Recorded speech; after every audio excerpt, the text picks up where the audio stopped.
Yn y fideo yma, mi wnawn ni ystyried sut i gyfuno dau ffracsiwn algebraidd mewn swm adio neu swm tynnu i roid un ffracsiwn sengl.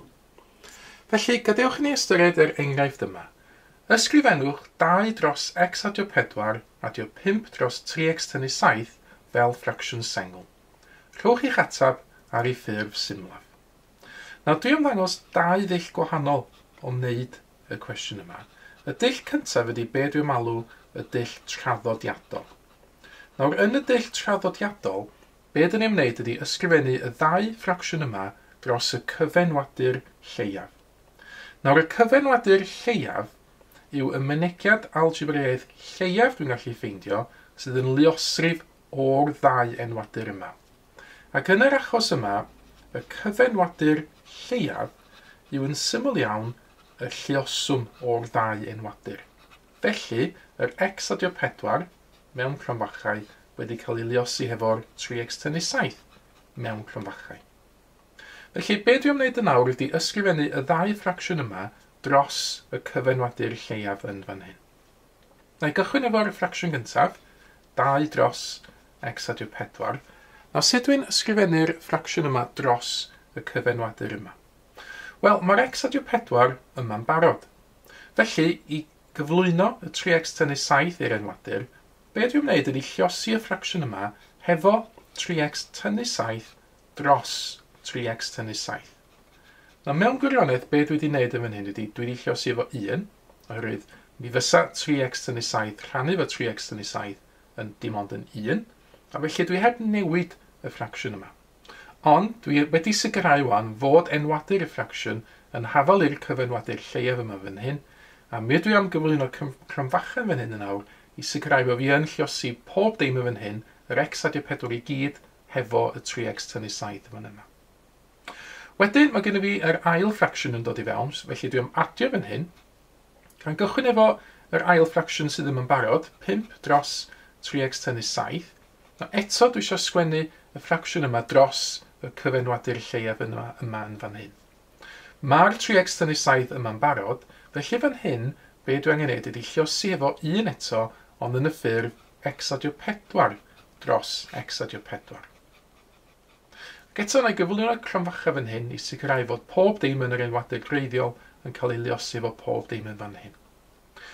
A dwi yna wan, dwi wedi sgwennu y 2 ffracsiwn dros yr un enwadur dros y cyfenwadur lleiaf. Iawn, mae'r drefn yn wahanol, ond ydy y drefn dyn ni yn lluosi pethau ddim ots. Mi mae x adio 4 lluosi 3x tynnu 7, yr un fath a 3x tynnu 7 lluosi x adio 4. Ac felly, gan fod y 2 ffracsiwn yma yn awr hefo yr un cyfenwadur lleiaf, mi fyddai ysgrifennu nhw dros yr un cyfenwadur lleiaf yna, fyddai gyfuno'r ffracsiwn yna. Felly, mae'r enwadur ar gyfer y ffracsiwn mawr rwan, cyfuno y 2 ffracsiwn yma, mynd dod yn hafal i'r cyfenwadur lleiaf, x adio 4, lluosi 3x tynnu 7. Ac yna dwi angen cyfuno y 2 rifiadur, y 2 top. Felly dwi angen gwneud 2 lluosi hefo y 3x tynnu 7 yn fan hyn. Ac yna adio 5 gwaith yr x adio 4. A nawr, mae'r cwestiwn wedi gofyn iddo fi reid yr atab ar ei ffurf symlaf. Felly dwi am ehangu allan a symleiddio yr rhifiadur yn awr. Felly, os dwi'n ehangu allan, os dwi'n lluosi allan, 2 lluosi 3x yn 6x, 2 lluosi minus 7 yn minus 14, 5 lluosi x yn 5x, 5 lluosi 4 yn 20. Y gwylod, yr enwadur yn aros rhy fath. X adio 4 lluosi 3x tynnu 7. Ac yna mae yna ychydig o gasglu terma i wneud ar y rhifiadur. 6x a 5x yn 11x. Cychwyn yn minus 14 ac adio 20, mae hynna'n 6. Yr enwadur yn aros rhy fath, x adio 4, lluosi 3x tynnu 7. A dyna ni wedyn, dos o ddim mwy o symleiddio fe da i wneud efo'n hyn, dos o ddim ffactor cyffredin enghraifft ar gyfer y 2 derm yn y rhifiadur, fe da i ddim gwneud unrhyw ffactorio, ac felly dyna fo'r ateb terfynol ar gyfer y dull traddodiadol. Na, mi nes i ddim fi am ddangos 2 dull gwahanol iddo chi.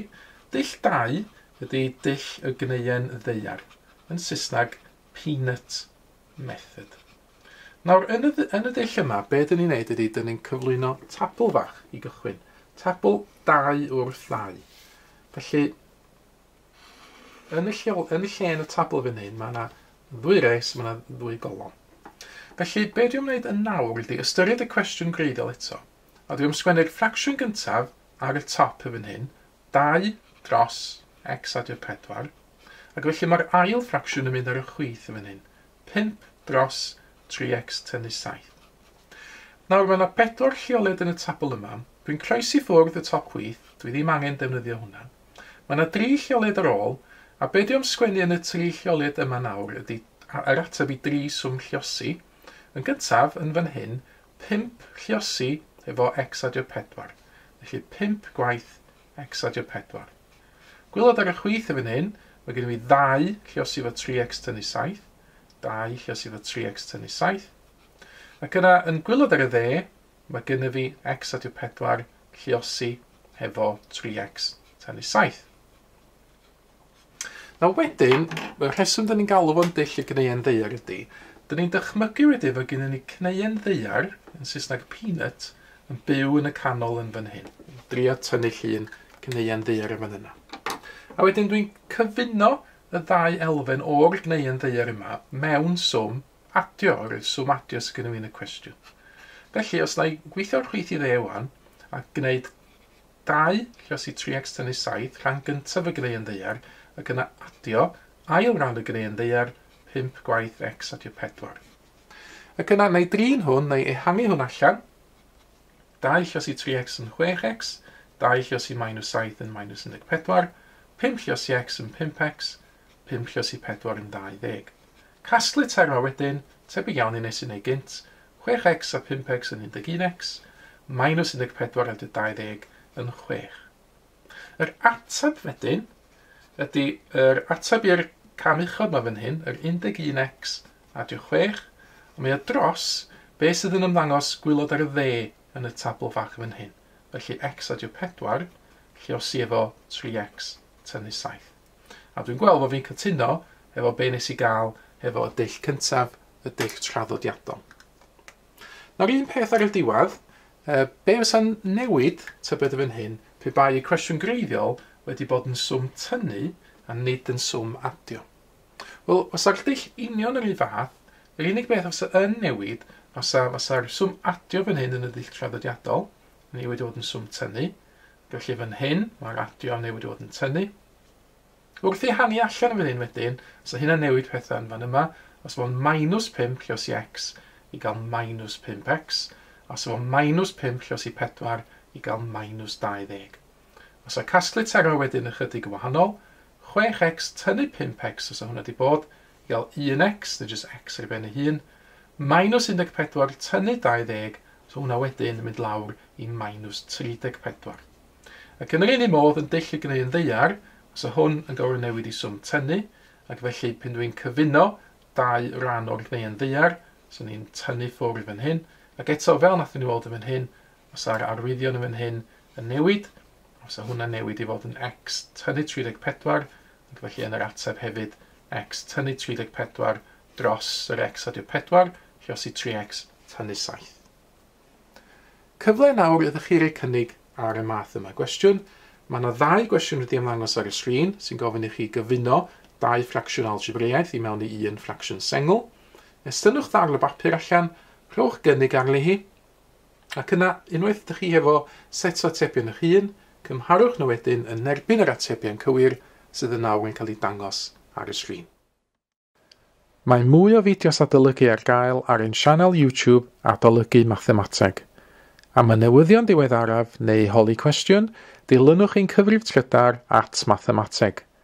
Neu ewch i'n gwefan www.mathemateg.com am fwy o adnoddau adolygu.